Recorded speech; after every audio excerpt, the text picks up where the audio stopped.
Growing up, it was pretty simple in our house. Wake up, play tennis, brush your teeth in this order.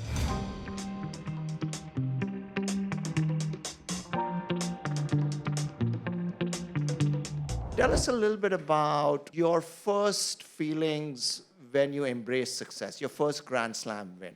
How was that? Relief was the biggest for me. So I was also 22 years old and already being considered an underachiever. You know, I lost 3 Grand Slam finals where I was the favorite. I knew I had to do something special to win that day. It taught me for the first time that, you know, playing to win is the only way over the finish line. Some of the bigger things that you do in life probably don't get enough publicity. You got associated with your foundation very early in life. Tell us a little bit about it. When I was at my highest, I was probably the most disconnected as I had accomplished nearly everything. So I spiraled and made a lot of bad choices, and I fell to 141 in the world. And that's when I decided to take out a $40 million mortgage and build my own school in the poorest neighborhood of my hometown, which is the 5th largest school district in America. And it kind of gave me a purpose finally, you know. The only way to really help children were to educate them. You know, the adage of teaching a child to fish versus giving them a fish.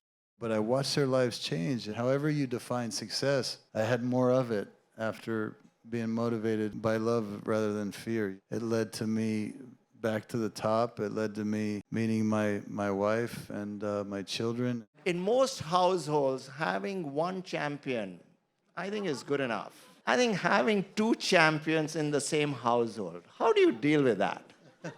It's crazy. I was #1 in the world and at the same time #2 in my own house. It doesn't... I don't know exactly how the laws work here in Hong Kong, but in America, if she leaves me, I get half of everything. So 11 more Grand Slams. So.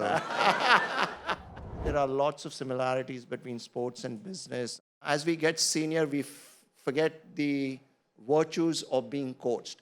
You never stop learning, I tell you. Tennis is also strange in that it's one of the few sports where the talent hires the coach. As a CEO, or if you're aware of your weaknesses, you know, you can fill those gaps in with people that are strong at what they do. I always felt like an underachiever, you know, so I looked for a coach who was an overachiever, and that was Brad Gilbert as an example. I felt like he never knew how to hit a tennis ball, but he somehow would find a way to beat me. And so for me, I always looked at my team as filling in the gaps of the things I don't have. Future talent, the up and coming. Any words of wisdom for them? You can't handle big decisions well if you don't handle little decisions well. So my advice is to be the most of themselves in every moment and every decision and everything they do, to always be thinking about improving and to not be distracted by results. And I started to write down my goals every day, you know, just 1, 2, maximum 3, but achievable goals. And those goals would lead me to being better. And you start living a lot of little moments really well. And that's what prepares you for some of the ones that people see as bigger. Andre, thank you so much. Thank you for taking... Easy for you to clap. You don't have to go play tennis tonight.